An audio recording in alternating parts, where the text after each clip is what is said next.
ये सच्ची कहानी उन क्लाइंबर की है जो एक ऐसी पहाड़ी पर चढ़ाई के लिए गए जहां वर्षों पहले दो क्लाइंबर गए थे, जिनके निकलने के 2 दिन बाद ही पता चला उनसे बेस कैंप से कांटेक्ट टूट चुका है। इसके बाद उन्हें ढूंढने की बहुत कोशिश की गई पर उनका कुछ पता नहीं चला। समय के साथ लोग इस हादसे को भूल गए, पर इसी तरह वर्षों बाद 2 अन्य क्लाइंबर उस पहाड़ी पर चढ़ाई का प्लान किए, पर इन्हें कहा पता पहाड़ी पर चढ़ाई के दौरान इनके साथ कुछ ऐसा होने वाला है जिसके बारे में इन्होंने पहले कभी नहीं सोचा होगा। स्टोरी की शुरुआत हुई जर्मनी के आइगर पर्वत से, जिसकी ऊंचाई लगभग 4 किलोमीटर है, पर आज तक ऐसा कोई भी क्लाइंबर नहीं है जो इस पहाड़ी के पीक तक पहुंच सका हो। इन्हीं सब चीजों को देख सभी क्लाइंबर के अंदर एक ही जुनून था, वे कैसे भी करके इस पहाड़ी की चोटी पर पहुंचे। आज तक जितने भी क्लाइंबर इस कोशिश में थे, एक भी कामयाब नहीं हो सका। फिर एक दिन एक ऐसा समय आया जब 2 क्लाइंबर कार्ल तथा मैक्स पीक पर फतेह पाने के लिए उत्तर की ओर से चढ़ाई शुरू किए। चढ़ाई के कुछ ही दिनों बाद उन दोनों से कांटेक्ट किया गया, पर उनका कुछ पता नहीं चला, इसलिए उन्हें लापता घोषित कर दिया गया। इस इंसिडेंट के बाद जर्मन सिपाही किसी भी क्लाइंबर को उस पहाड़ी पर चढ़ने से बैन लगा दिया। इसी तरह समय गुजरता रहा। वक्त आ चुका था सन 1936 का, यानी ओलंपिक्स करीब आ रहा था। इसी को देख लोगों का मानना था आइगर की चोटी पर पहुंचने वाला पहला शख्स ओलंपिक का विजेता माना जाएगा। उस टाइम यही सारी बातें न्यूज तथा खबरों में हेडलाइन थी। बर्लिन शहर में कुछ पत्रकार भी इन्हीं सब बातों पर चर्चा कर रहे थे। सबका यही कहना था आइगर पहाड़ी पर चढ़ने वाला शख्स जर्मन ही होना चाहिए। उन्हीं पत्रकार में से एक बंदा कहने लगा, मैं 2 बंदों को जानता हूँ जो पहाड़ चढ़ने में माहिर हैं। यदि हम उन दोनों को किसी भी तरह से क्लाइंबिंग के लिए मना लिए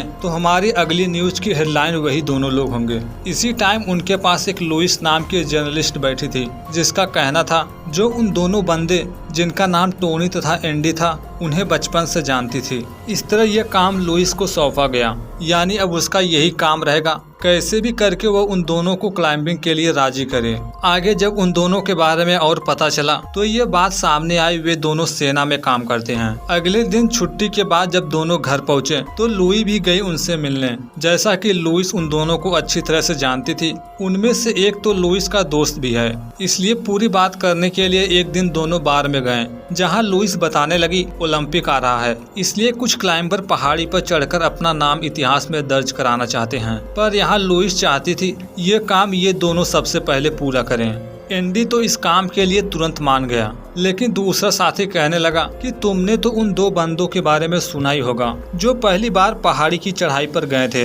इस काम में दोनों माहिर थे, पर वे भी कभी नहीं पहुंच पाए। उसका यह कहने का एक ही रीजन था कि वहां बहुत खतरा है, मैं खतरा मोल नहीं ले सकता। पर उसी रात न जाने उसके मन में क्या आया, वो पहाड़ी पर चढ़ाई के लिए राजी हो गया। पर क्लाइंबिंग के लिए इन्हें छुट्टी चाहिए होगी, लेकिन जब ऑफिस पहुंचे तो उनका ऑफिसर छुट्टी देने से साफ इनकार कर दिया। लेकिन अब तक दोनों लोग पहाड़ी पर चढ़ने का पूरी तरह से मन बना लिए हैं। इस तरह जब छुट्टी नहीं मिली तो दोनों लोग अपने नौकरी से इस्तीफा दे दिए और फिर पहुंचे अपने घर, जहां ये जाने की तैयारी शुरू कर दिए। सारा सामान वगैरह ले लेने के बाद दोनों लोग स्विट्जरलैंड के लिए निकल पड़े, वह भी अपनी साइकिल से।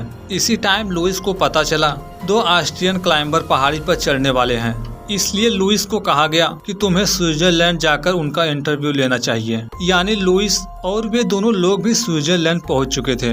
दोनों जब बेस पर पहुंचे तो उन्होंने देखा यहाँ तो बहुत सारे प्रोफेशनल क्लाइंबर पहुंचे हैं पहले से। इसके बाद ये दोनों लोग भी अपना टेंट वगैरह लगाने लगे।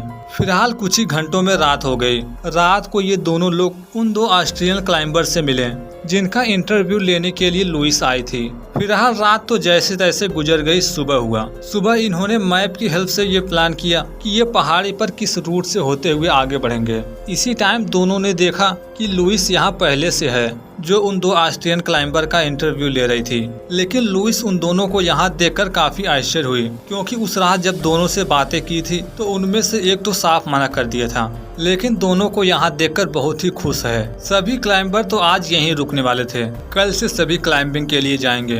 रात को सभी लोग तो सो गए। आगे रात खत्म भी नहीं हुई थी कि एंडी की आंखें खुली। वो अपने साथी से कहने लगा क्यों हमें अभी से क्लाइंबिंग के लिए जाना चाहिए। अगर हम ऐसा किए तो हम बाकी क्लाइंबर से पहले पहुंच जाएंगे पीक पर।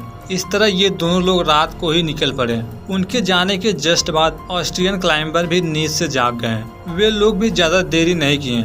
ये भी जाने लगी उनके पीछे पीछे। फाइनली सुबह होते होते वे एक ऐसे पॉइंट पर पहुँचे जहाँ इन्होंने कल ही खाने का कुछ सामान रख दिया था।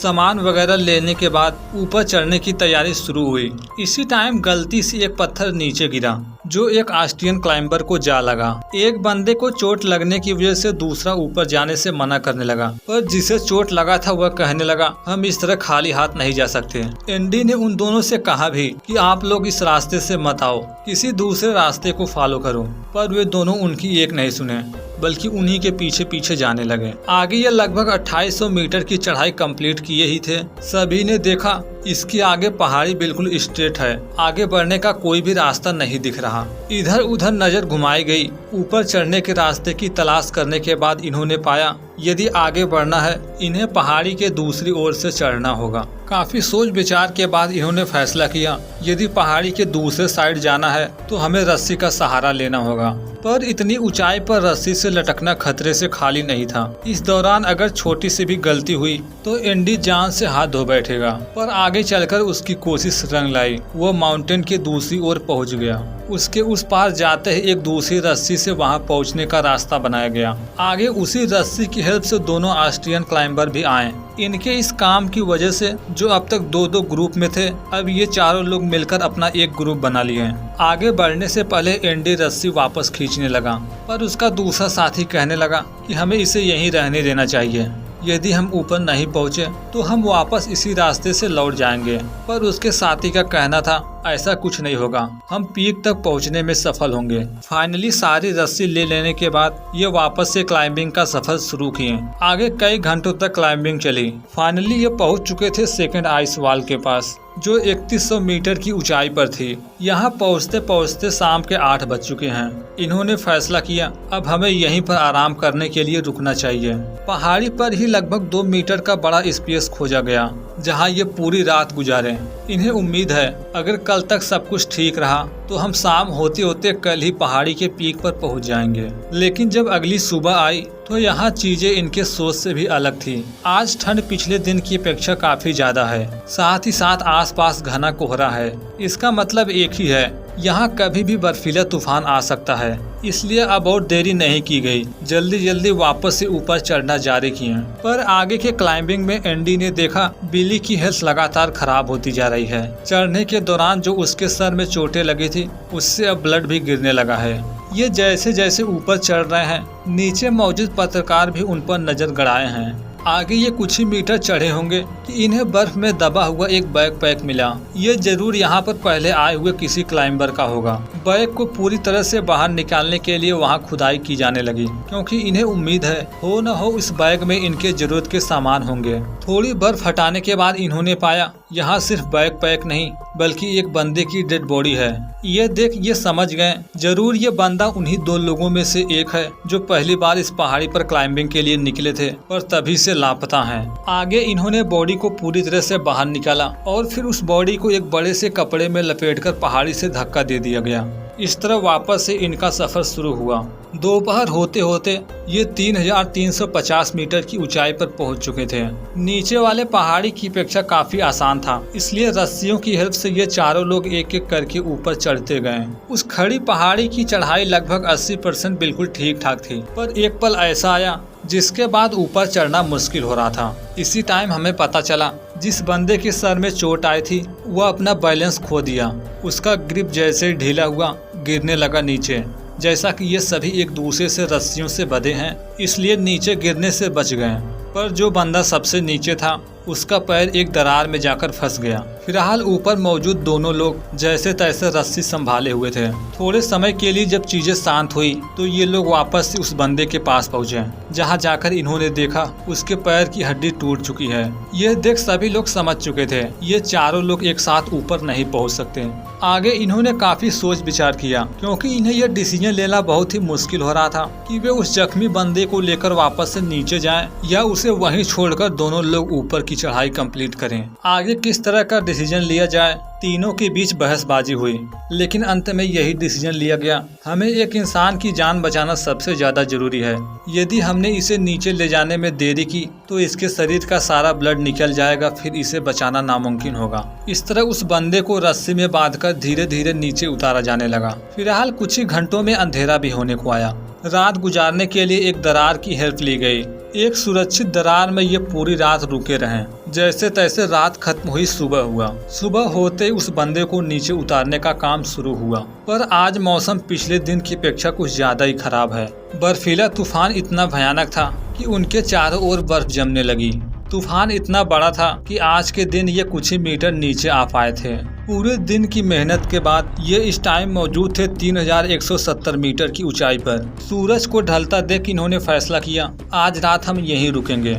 यहाँ पहुँचते पहुँचते इनके पास जो भी खाने पीने का सामान था सब कुछ खत्म हो चुका है। और तो और तूफान भी थमने का नाम नहीं ले रहा। वहीं दूसरी ओर नीचे लुइस एंडी तथा टोनी को लेकर काफी परेशान है। वह बार बार दूरबीन की हेल्प से उन्हें देखने की कोशिश करती थी, पर तूफान की वजह से कुछ भी नहीं दिख रहा था। जब नीचे से उनका कुछ पता नहीं चला, इसलिए वह आइगर इवेंट स्टेशन पहुंची, जो 2865 मीटर की ऊंचाई पर था। उसे उम्मीद है वहां पहुंचकर शायद से उन दोनों का पता चल जाए। वहां से जब आवाजें लगाई तो उसकी आवाज एंडी तक पहुंची। एंडी भी कहने लगा कि हम बहुत ही जल्द नीचे आने वाले हैं। फाइनली एंडी तथा उसके बाकी साथी जैसे तैसे करके उस पहाड़ी के पास पहुंच गए, जहां से इन्हें दूसरी पहाड़ी पर जाना होगा।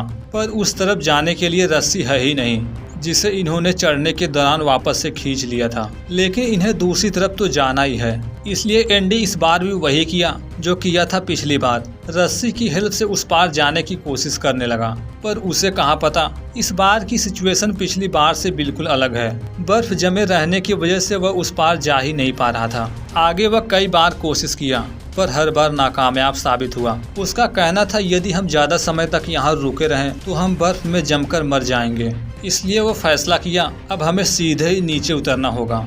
पर ये नीचे उतरने से पहले अपने जख्मी साथी को नीचे उतारने का फैसला किए। वह बंदा पूरी तरह से नीचे पहुंच पाता इससे पहले इन्होंने देखा ऊपर बर्फ की एक बड़ी चट्टान खिसक कर आ रही है नीचे। इनके पास इतना समय ही नहीं मिला कि ये इस खतरे से बच पाते, जिस वजह से एंडी उसके चपेट में आ गया। साथ ही साथ ऑस्ट्रियन क्लाइंबर का सर एक पत्थर से जा टकराया, जिसकी उसी टाइम डेथ हो गई, जबकि एंडी अभी भी सही सलामत रस्सी से लटका हुआ था। पर इस हादसे के बाद वह होश में नहीं था, चोट लगने की वजह से बेहोश है। पर थोड़ी देर बाद एंडी को होश आ गया, इसलिए वो वापस से ऊपर चढ़ने लगा। पर यहाँ देखा जाए तो पता चलेगा ये जिस बंदे को बचाने की कोशिश कर रहे थे उसे नहीं बचा सके। लेकिन अगले ही पल इन्हें एक और झटका लगा। जब दूसरे ऑस्ट्रियन बंदे के पास पहुंचे तो उन्होंने देखा वह भी जीवित नहीं है।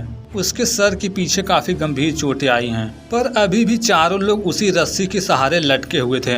इसी टाइम टोनी देखता है कि जिस हुक की हेल्प से ये सभी लोग रस्सी के सहारे लटके हैं वह बाहर की ओर आ रहा है, यानी यह रस्सी उन चारों का वेट नहीं उठा सकती। टोनी को अपने दोस्त एंडी को बचाने के लिए दूसरा कोई भी रास्ता समझ में नहीं आ रहा था। आगे चलकर जब कोई रास्ता नहीं मिला तो वह रस्सी को काट दिया। इस तरह वो अपने दोस्त एंडी को बचाने के लिए खुद को कुर्बान कर दिया। इस तरह एंडी अपने तीनों साथियों को खोने के बाद वह पूरी तरह से टूट गया। उसे भी यहाँ से निकलने का कोई भी रास्ता नहीं दिख रहा था, इसलिए फैसला किया मुझे यहीं तब तक रुकना चाहिए जब तक कि रेस्क्यू टीम आ नहीं जाती। इसके लिए स्लीपिंग बैग जैसे ही ओपन करने की कोशिश किया, ये अचानक से वह भी नीचे गिर पड़ा। इस तरह जब उसके पास जरूरत के कोई भी सामान नहीं थे तो वह जोर जोर से चिल्लाने लगा, जिसकी आवाज लुइस भी सुनी। वह एंडी को बचाने के लिए इसकी खबर रेस्क्यू टीम को दी। इस तरह आगे रेस्क्यू टीम टनल वाले रास्ते से होते हुए बढ़ने लगे एंडी की ओर। थोड़े समय बाद रेस्क्यू टीम उस लोकेशन पर पहुंच गई जहां मौजूद था एंडी, पर इस बिगड़ते तूफान के बीच उसे बचाना मुश्किल था, इसलिए रेस्क्यू टीम तूफान की थमने का इंतजार की। एंडी हिम्मत न हारे उसी टनल से लुइस पहुंची, कहने लगी कि हम तुम्हारे साथ हैं, तूफान थमने के बाद हम तुम्हें बचा लेंगे। फाइनली जब सुबह हुआ तो रेस्क्यू टीम उसे बचाने की कोशिश में लग गई, पर रात को जिस तरह का तूफान था उस तूफान के बीच जीवित बचना आसान नहीं था, पर फिर भी वह जीवित था। आगे सुबह की कोशिश के बावजूद रेस्क्यू टीम उस तक नहीं पहुंच पा रही थी। आगे एंडी से कहा गया कि उसे एक रस्सी नीचे भेजनी होगी, पर उसके पास इतनी बड़ी रस्सी है ही नहीं जो उन तक पहुंच सके। आगे रस्सी बनाने के लिए एंडी एक ही रस्सी का 2 हिस्सा किया।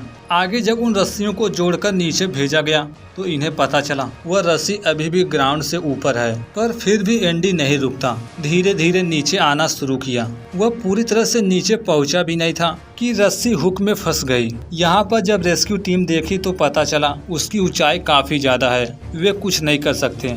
इसके नीचे आने के लिए अब एक ही रास्ता है कि वह कैसे भी करके उस नोट को ओपन करे, पर एंडी की सिचुएशन इतनी भी अच्छी नहीं है कि वह ऐसा कर पाए।